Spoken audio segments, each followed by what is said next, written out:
Hello guys, जय Shri Krishna, Radhe Radhe. Last video में मैंने कान्हा जी के लिए झूला बनाया था। इसके पहले वाली वीडियो में मैंने कान्हा जी के लिए बेड बनाया था। इस वीडियो में हम कन्हैया जी के लिए सिंहासन बनाएंगे और एक हाथ पंखा बनाएंगे। तो चलिए बिना देर किए बनाना स्टार्ट करते हैं। जैसा कि आप लोग वीडियो में देख ही रहे हैं कि मैंने एक सिंहासन बनाया है और हाथ पंखा। मुल्तानी मिट्टी का एक खाली बॉक्स लिया और उसमें ढेर सारे न्यूज़पेपर से उसे टाइटली फिल कर दिया और उसके ऊपर से मैंने उसके साइड में मास्किंग टेप लेकर के उसे अच्छी तरह से सिक्योर कर दिया है। और फिर रेड कलर का मैंने सिल्क का फैब्रिक लिया और ग्लू की हेल्प से इस बॉक्स को मैंने अच्छी तरह से इस फैब्रिक को पेस्ट कर दिया। जैसे कि गिफ्ट बॉक्स की पैकिंग की जाती है, ठीक उसी प्रकार से ग्लू की हेल्प से इस फैब्रिक को इस बॉक्स के ऊपर हम अच्छी तरह से पेस्ट कर देंगे।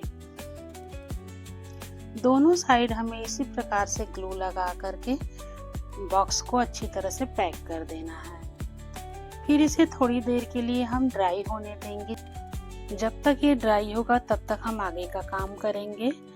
सिंहासन के ऊपरी हिस्से का जो मैंने ये कार्डबोर्ड पे कटिंग किया है, इस कटिंग पे हम इस सिल्क के फैब्रिक को पेस्ट करेंगे। जैसा कि मैं पेस्ट कर रही हूँ इसी प्रकार से पेस्ट करना है। पूरे डिजाइन के बॉर्डर पे मैंने ग्लू लगाया और उस पे इस फैब्रिक को मैं पेस्ट करती जा रही हूँ। जैसा कि आप वीडियो में देख रहे हैं, आपको समझ में तो आ ही रहा होगा।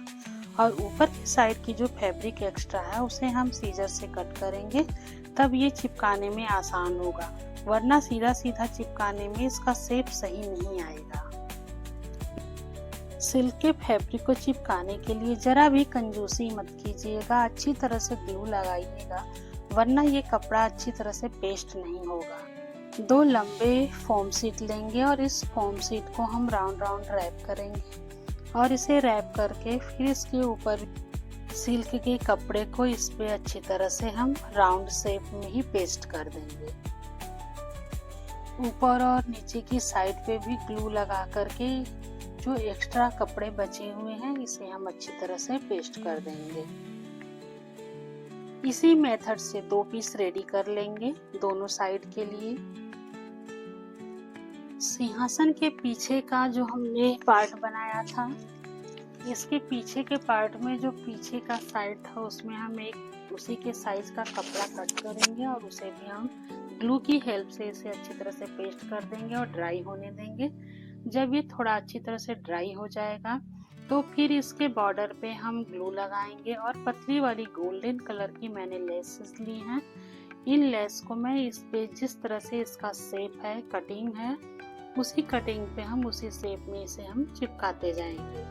इसे अच्छी तरह से सावधानी के साथ पेस्ट करना है।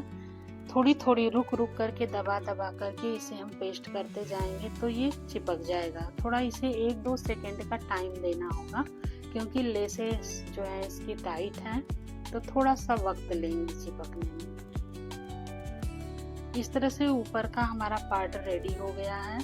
अब नीचे भी हम पहले लेस का ही काम कर लेते हैं, क्योंकि हमने लेस का काम शुरू किया है तो इसलिए लेस का काम जो है उसे हमें कंप्लीट कर लेना है। तो नीचे वाले बॉक्स पे भी मैंने इसके चारों तरफ लेस चिपका लिया है। अब जो हमने ये सिंहासन के लिए पिलो रेडी किया है, इस पे मैंने सिंपल वाले लेस इस तरह से राउंड करते हुए दोनों पिलो पे मैंने ग्लू की हेल्प से इसे अच्छी तरह से पेस्ट कर लिया है और एक्स्ट्रा जो लेस है उसे मैंने सीजर से कट कर दिया और इसे भी ड्राई होने दिया। अब ऊपर के सिंहासन पे हम कुछ मिरर वर्क करेंगे। ये मेरे पास छोटे साइज के कुछ कट मिरर्स हैं, इससे इस पे मैं एक फ्लावर बना रही हूँ। इस सिंहासन को मैं बहुत ही सिंपल बना रही हूँ और बहुत ही कम डेकोरेशन मैंने किए हैं, क्योंकि ये रेड कलर से बना हुआ है तो ये ऐसे ही देखने में बहुत सुंदर लग रहा है। लेस के मेरे पास ये 2 फ्लावर पड़े हुए थे। इस फ्लावर को मैंने इस पिलो के बाहरी साइड में मैंने इसे पेस्ट कर दिया। दोनों पिलो पे इस तरह के फ्लावर को मैं पेस्ट कर रही हूँ। और जब ये थोड़ा अच्छी तरह से ड्राई हो जाएगा तो फिर इस पे हम इस पिलो को फिक्स करेंगे। इस पे भी मैंने ग्लू लगा करके दोनों पिलो को दोनों साइडों पे अच्छी तरह से इसे पेस्ट कर दिया है। अब ये बिल्कुल देखने में सिंहासन की तरह लग रहा है। अक्सर करके पूजा पाठ में यूज होने वाले कपड़े या सिंहासन या कोई भी मटेरियल लाल या पीले कलर का होता है, तो इसीलिए मैंने रेड कलर चूज किया ठाकुर जी का सिंहासन बनाने के लिए। इसमें हमारे कन्हैया जी कितने जम रहे हैं, कितने प्यारे लग रहे हैं, कितने क्यूट लग रहे हैं। इनसे तो मेरी नजर ही नहीं हट रही है। वाह, कितने अच्छे लग रहे हैं लड्डू गोपाल इस पे बैठ के। अब हम बनाएंगे ठाकुर जी के लिए हाथ पंखा। हाथ पंखा बनाने के लिए मैंने एक ही साइज के 2 गोल सर्कल कार्डबोर्ड के कट किए और इस सर्कल को किनारे साइड से सीधा कट कर लिया ताकि पंखे का शेप आ जाए।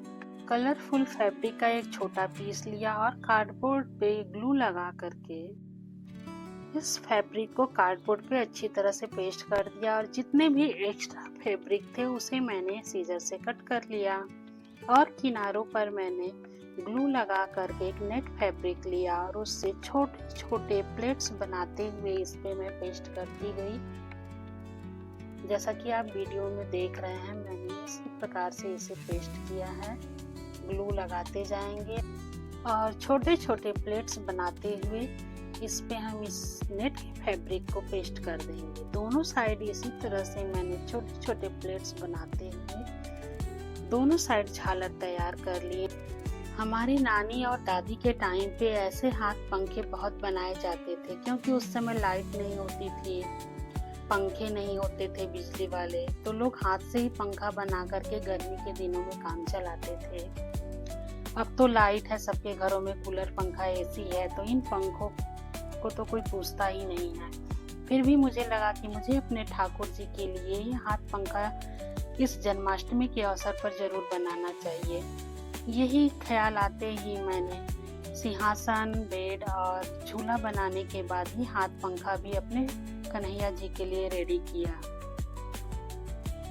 पंखे के बीच में मैंने गोल वाले मिरर्स लेकर के दोनों साइड एक एक मिरर्स बीच में चिपका दिए हैं और बैम्बू स्टिक लेकर के इसी नेट फैब्रिक की कुछ पीसेस मेरे पास बची हुई थी, इसे मैंने इस बैम्बू स्टिक पे पेस्ट कर दिया है और ग्लू लगा करके फिर मैं इस हाथ पंखे में इस छड़ी को पेस्ट कर दूंगी अच्छी तरह से। 1-2 सेकेंड का इसे हम अच्छी तरह से टाइम देंगे ताकि ये अच्छी तरह से पेस्ट हो जाए। और ये हमारा ठाकुर जी के लिए, कन्हैया जी के लिए पंखा बन करके रेडी हो गया है। आपको देखने में ये कैसा लग रहा है?